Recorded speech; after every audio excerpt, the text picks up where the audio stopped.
Hello. My name is तनुल और मैं केंद्रीय विद्यालय में प्राइमरी टीचर के पद पर हूँ। 2018 में डायरेक्ट रिक्रूटमेंट हुआ था, तो उसके बेसिस पे मैंने इसको क्वालिफाई किया था, एग्ज़ाम को, रिटन एग्ज़ाम को।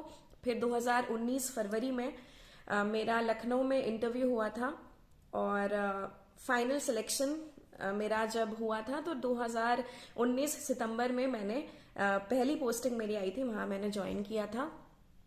और आज मैं एक छोटा सा एक्सपीरियंस अपना शेयर करना चाहती हूँ। ये जो केवीएस का मेरा सफ़र रहा है, मैं जितने भी एस्पिरेंट्स हैं इस बार 2022 में जो रिक्रूटमेंट निकला है डायरेक्ट भर्तियों का, उसमें कई सारे हमारे साथी हैं जो इसके थ्रू केवी में आना चाहते हैं, काम करना चाहते हैं।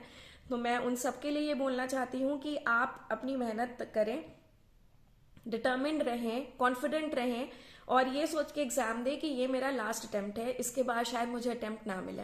क्योंकि आप जब ये सोच के करते हैं तो बेशक आप अपना बेस्ट देते हैं और ईश्वर की कृपा से आप उस चीज़ में सक्सेस भी पाते हैं।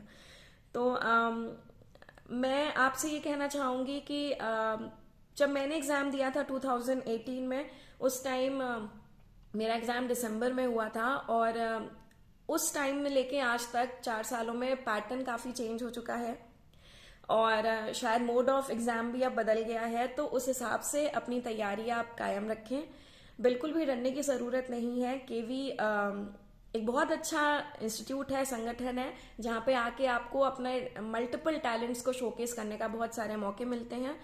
और अगर आपकी तैयारी अच्छी है तो रिटन एग्ज़ाम निकालना कोई बहुत बड़ी बात नहीं है।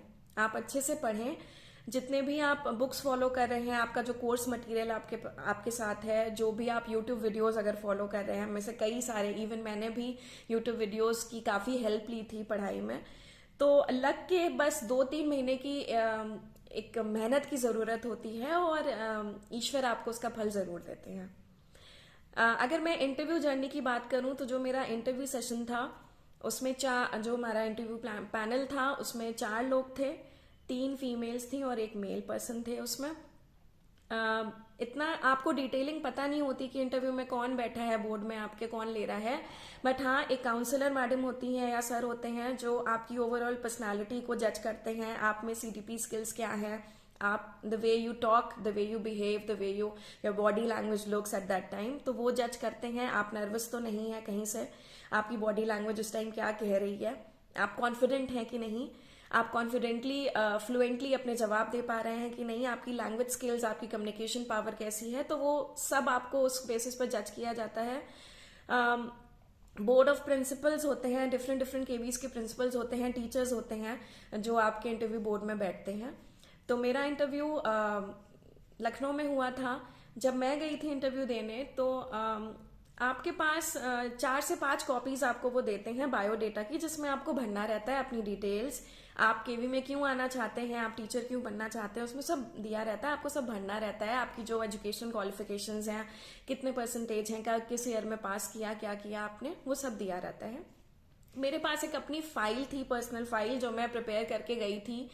मेरे स्कूल टाइम से, कॉलेज टाइम से जितने भी मुझे सर्टिफिकेट्स वगैरह मिले थे, मैंने जो एक्सेलेंस के या एक्स्ट्रा को करिकुलर एक्टिविटीज़ के जो मेरे सर्टिफिकेट्स थे, उनको मैंने बहुत अच्छी तरीके से एक फाइल में लगा के और एक्स्ट्रा जो आपने जो भी कुछ किया है अपनी लाइफ में, जो आपको लगता है कि that is beneficial for your interview, so you can even take that. जो लोग कॉन्ट्रेक्चुअल काम कर रहे हैं केवी में, उनको एक बेनिफिट रहता है क्योंकि उन्हें पता होता है, they are familiar with the work culture of केवी।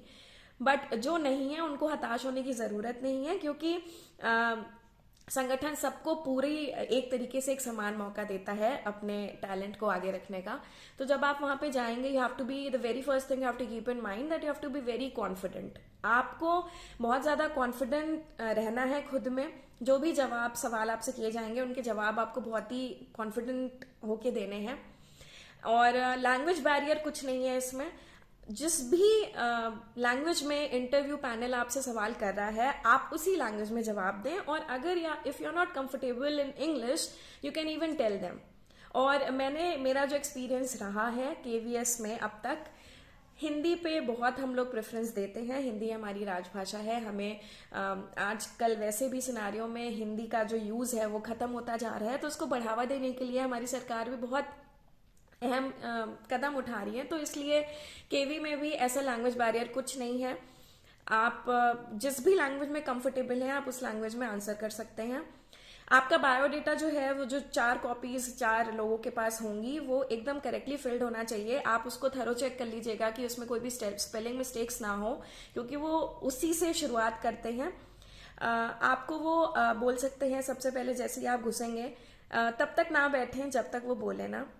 आप जब बैठ जाते हैं अपनी सीट ले लेते हैं तो एकदम आपकी बॉडी लैंग्वेज से कॉन्फिडेंस झलकना चाहिए।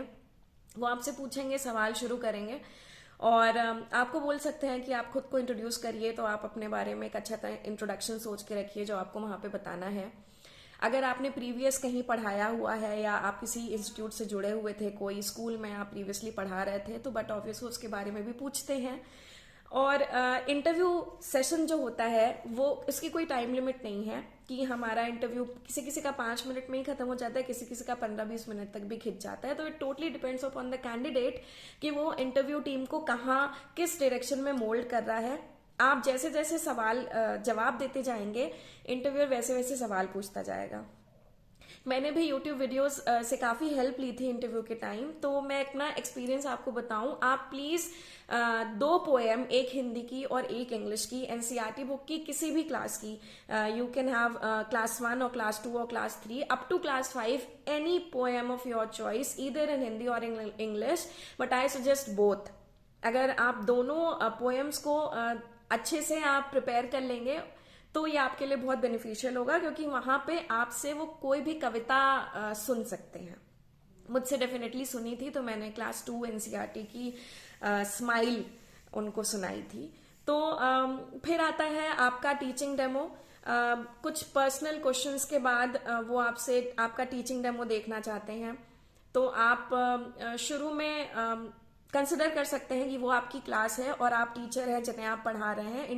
इंटरव्यूअर्स को ये बहुत अच्छा लगता है जब आप ऐसा करते हैं।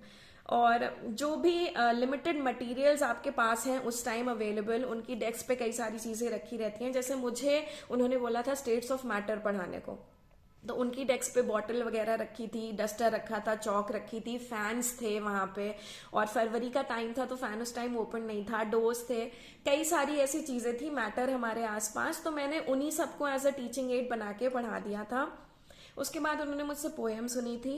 फिर मैंने हॉबी में एंकरिंग लिखी थी, और मैंने जो पिछले स्कूल में, और मैं रेडियो से भी संबंध है मेरा कहीं ना कहीं, तो उन्होंने इस चीज़ को बेस बना के मुझसे कई सारे सवाल किए थे।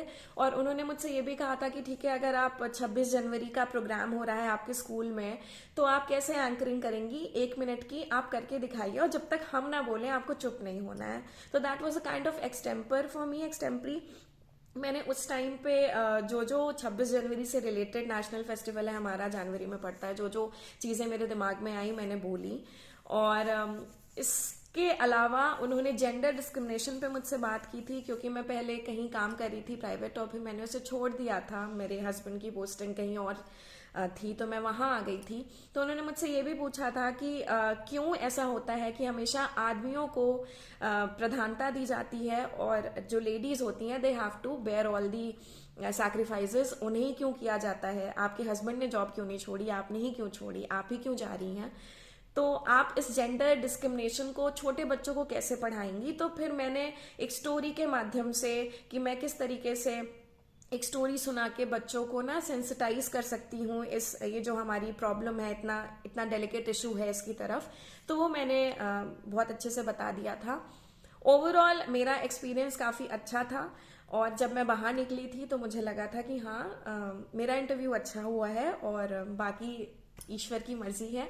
फाइनल जो हमारे स्कोर्स आए थे वो 56 नंबर आए थे मेरे 60 में से, तो आई वॉज क्वाइट हैप्पी कि हाँ चलो ठीक है, मेरा इंटरव्यू ठीक गया है।